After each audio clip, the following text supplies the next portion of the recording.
Sweepstakes, let's get it. Anthony Davis returned to the Lakers lineup Wednesday against the San Antonio Spurs, scoring 21 points in a 113-104 loss. Stephen A., a Los Angeles win, rather. Stephen A., what's this mean for L.A. moving forward? Well, obviously, Anthony Davis is a plus. We know what he brings to the table when he's healthy. The problem is you can't rely on him to stay healthy. That's the issue. But with him back, with LeBron playing the way that he's played, which has been phenomenal, with Russell Westbrook playing the way that he's played, which has been an incredible plus, and now Hachimura being acquired by the Lakers, I think the Lakers have a chance to make a little noise. We'll wait and see. All right. Meanwhile, staying in the NBA, even though the NBA has tried to address load management nationally, televised games, it continues to be an issue for fans around the league. With no end in sight, teams have continued to choose to rest players, especially on consecutive nights. Most recently, a young fan in Miami went viral for holding up a sign saying he traveled over 4,000 miles to see Jimmy Butler play. However, Butler was ruled out shortly before the game due to back soreness. Butler did end up meeting the fan after the game, but it's clear fans are getting the short end of the stick when their favorite players sit out. Here's Hall of Famer Charles Barkley with more on load management. First of all, it's embarrassing for the NBA, and I cannot wait for these owners to put their foot in this next CBA. These dudes going to do something to these players. They're going to be like, wait a minute, you can't make $50 million and not play half the season, okay? Because now you just really just like slapping me in my face, taking my check twice a month. I see guys that got a sore hip or something. I'm like, everybody's sore in the NBA after 20, 30, 40 games. I think it's going to be very interesting in the next CBA because billionaires always wins against millionaires. And I think those owners are going to try to do something. S.A., Jay Will back here with us. How can load management get fixed? First of all, it has to. I think it's important to say that. I also think it's important to point out that I don't entirely agree with Charles Barkley in this respect. It's not all the players' fault. There are teams that are encouraging players to do this as well. You have management and ownership bringing their heavy hand down upon strength and conditioning coaches, trainers, et cetera, and keeping players out from time to time as well. I've had several players tell me that. And I want to come to their defense, those who want to play and are held back from playing because management throws in their face, we've invested this money in you, we need you for such and such, this is what we're doing, whether you like it or not. I'm pretty sure the other day when Steve Kerr elects to sit 4 of his 5 starters, that 4 of those 5 starters all wanted to sit out the game at the same time. I'm quite sure somebody wanted to play and was willing to play. So I'm not going to sit up there and throw the players under the bus entirely. But make no mistake, those who are guilty of it deserve the wrath that Charles Barkley has articulated, deserves the wrath of the league office and what have you, because the fans are getting screwed over big time. The NBA product, if it's not careful, as popular as the sport is, and it's the sport that I love tremendously. I don't love anything more than I love the NBA. I'm a part of the NBA family. I'm always going to support the NBA, and I want the NBA to be big up as much as possible, Jay. But the point is, you got certain cats, man, and it's like, how are you sitting on the bench on a Friday night, Jay, because you hurt, but you fresh Saturday? How is it that you the Clippers a few weeks ago and you're getting annihilated in Denver so badly that Ty Lue elects to bench the starters at halftime and a Kawhi Leonard and a Paul George plays 16, 17 minutes respectively, but then you ain't available for the next night in Minnesota? It's like you got fans, and then not only that, you got these cats that's sitting on the bench on the road. Like it's a road game. It ain't at home when they sit there. They sitting on the road. You got 41 games a night on your home court. It's the road teams that rarely get to see you. LeBron don't come to every city every day. You know, Giannis and all of these other great players and Steph, they don't come there every day. And so when you're on the road and you're missing games, and there seems to be, and a lot of it, Jay, is optics. When you're sitting on the bench, you're in street clothes, and you got a smile on your face, and it's no big deal. There seems to be no reason why you can't play.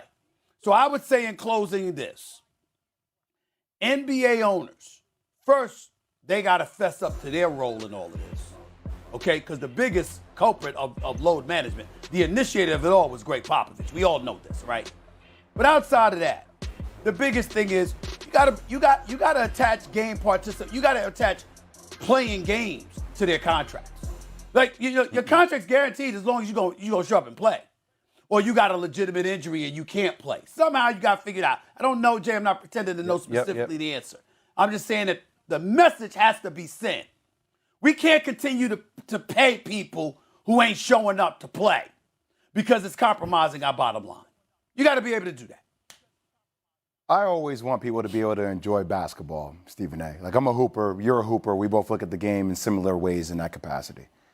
But, sometimes I get frustrated at the way this aspect of basketball is talked about nationally because it's a very hot topic, which I only think really applies to a certain few players in the NBA, or maybe some teams that try to skirt around the issue, right? But now it becomes everybody in the NBA, like even that graphic, right? We're going to sit here and try on national TV to say that Giannis is not one of the dudes that tries to battle through. I'm sorry, I saw that dude come back on a hyperextended knee during the NBA Finals. Exactly. Like Jimmy Butler plays a rugged style of basketball, which he's always banged up. Joel Embiid has a history of injuries. Now, Kawhi Leonard, history of injuries, I get how that narrative is around Kawhi. But it's also like when you ever buy a plane ticket, has anybody ever read the fine print on the plane ticket? And it tells you in all the capacities in which your ticket could be null and void. If you ever read the fine print on an NBA ticket, I hear what you're complaining about, but the fine print says a lot of different things, right? About what the league is not responsible for in a lot of different ways for you going to a game. So it also comes back to, Stephen A., what do we value, right? Do we value the regular season or do we value the postseason? So that's my first thing. My second thing, Stephen A., is that, which really gets me angry, do we have better phones than we did 15 years ago? Like, do we have better cars than what we did 15 years ago? Do we have better airplanes? Do we have better laptops, computers? Everything is better now. But the one thing we act like isn't better. I don't know about the airplane part. Okay. I don't know about the airplane part, but I got you. But for the most part, I say everything's better. How are we going to act like the science around the game isn't better than what it was before? Guys are running 3.5 miles per game now. The pace of the game is exponentially faster than it's ever been before. The amount of possessions is 70x to what it used to be 15, 20 years ago. So nagging injuries catch up to you differently. And I get that Michael Jordan, out of 15 years, played 9 seasons where he played 82 games. But guess what? We're going to look at the injuries that Michael Jordan sustained in this game today differently than we would have looked at it 20 years ago. Yes, we would have. We would have looked at it differently, Stephen A., because we're protecting our investment. I'm sorry. You know what I mean? We're protecting our investment. You're right. Yeah, you would look at it differently. The point that I was trying to make, though, is this, Jay. You bring up Michael Jordan, you bring up Kobe and others, okay? You had people who played and conditioned themselves to play as many games as possible during the regular season to prepare themselves for the postseason, okay? I listened to Frank Isola and Brian Scalabrine this morning when I had a few minutes, and coincidentally I heard them talking about Jason Tatum. And Scalabrine was highlighting how Jason Tatum works out religiously after the games and pushes himself to play as many games. He's only missed 3 games this year. And pushes himself to play as many games as possible because he believes that makes him conditioned better for the postseason. And you had some people who felt that way. We can debate it, till the cows come home. And I'm in no position to debate you with what you're saying when you bring up science. What I'm talking about, Jay, is an attitude on the part of the players. If you know that 19,000 people came to an arena to see you, it might help if you wasn't sitting on a bench in street clothes with a smile on your face, walking and jumping around like there was nothing wrong with you when they came to see you play. You see what I'm saying? It's like you got to guard against that.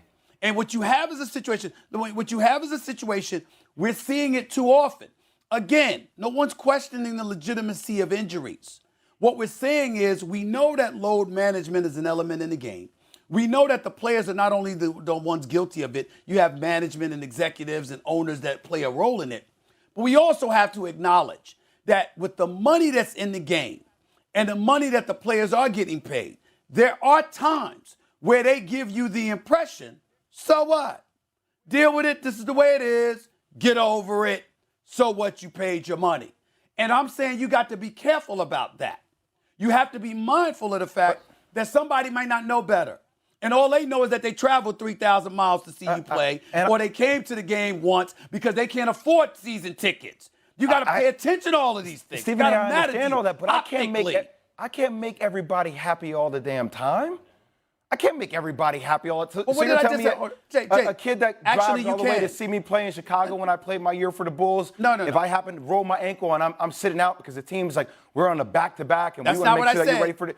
That's not what I said. But we start questioning the legitimacy of injuries. That's what we're doing. We're saying, well, you know what?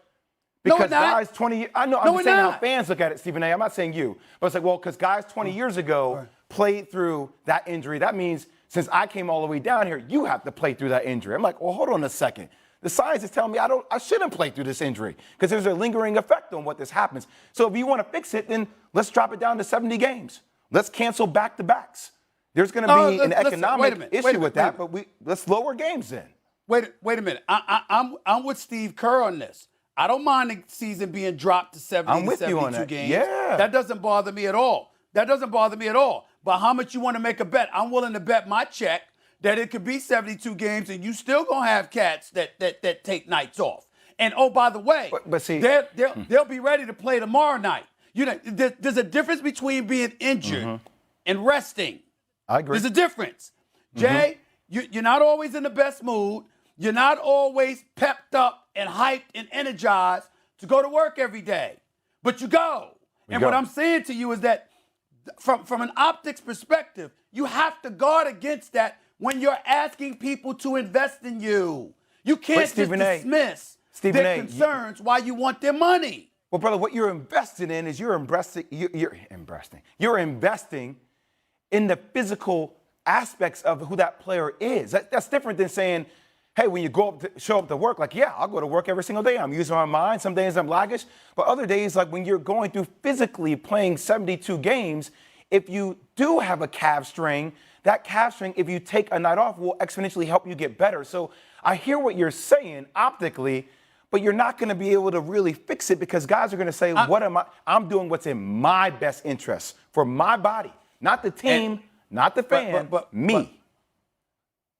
But Jay, what I'm saying to you is this. You're acting like somebody is not taking injuries. If you injured, bro. No one should question Giannis. Kevin Durant has been out for weeks. No one has said a word. Why? Because his reputation is that of a baller. He wants the ball all day, every day, no matter what. No one has said a word about him. LeBron was an Iron Man for years. He misses games sometimes. People don't say anything. Why? Because we know what LeBron has been made of. Russell Westbrook never cheats us. He takes a night off. Nobody says anything because his reputation is that he's coming the ball all the time. I'm saying to you optically, they sent that message years ago. This is who they are. This is what their passion is. They care about it, and people don't question it. But you do have others that people have a lot of questions about. And when they seem to play one day but don't want to play the next, and you've already missed the games, and you got 6 months off because you didn't play in the playoffs either, and all of this other stuff, and the money is there and the technology is there. We're like, what the hell are you doing that you can't go out on the court and play? Who are we talking about? Like, let's name them. Who are the players? Because we keep talking about this umbrella over. I know, but that's not Stephen fair. A. Optically, what happens? It that's becomes not fair. The players. Because if I say that, then that's going to be unfair. But Stephen A. It's not like what are we talking about? 6, 7 players that we have major gripes about out of all the players in the league. That's not the entire league. But that's what we do. Time out. Come on, Jay. Jay, with all due respect, that's acting ignorant. But Stephen A. half the time it's the team. Because you know that the players sell, the league sells stars. And the stars matter. They matter. You know that. Why are you acting like you don't know that? I disagree with you. It matters. Cancel back-to-backs because coaches are the ones saying, I don't know if I want you playing back-to-backs because we got this long road trip coming up. I agree with that. Like there's certain things that they could do that would change the mindset of guys. But Jay, we've had we've had guys we've had players who didn't have back-to-back missing games, missing weeks. I'm just you saying. have players questioning other players. I don't know why he going this long. That injury didn't take me that long to get over. You've had Different players strokes saying for this different about folks, each man. other. What are you Different talking strokes about? for different folks. Different strokes for different folks, Stephen A. Okay. And that's Different why, strokes for and that's different why folks. something has to be done. What are you And that's going why to do? something has to be done. Realistically, what are you going to do? Figure you it can't out. mandate, well, you can't tell me if I'm injured that, well, you're not really injured. No, I'm injured. How are you going to handle that in the CBA? How much you want to make a bet? How much you want to make a bet a lockout is coming? How much you want to make a bet? I can see that. You say they can't do something? No, you say they can't do I something? can see them. They're going to have to meet middle ground then. Because I know the Okay. players union ain't just going to say, well, you can't just mandate I play these certain amount of games to get That's my cool. contract. That's Can't do right. it. That's right. Ooh, I That's hope right. it happens. I- You and me. I You could got cut cats this signing the tension contract, with a and knife. the minute they sign their name on the dotted line, they looking forward to their next contract. Come on, man. All right, Come on, with all man. this Can't TV do that. money and live sporting rights, Can't do we'll that. see. We'll see.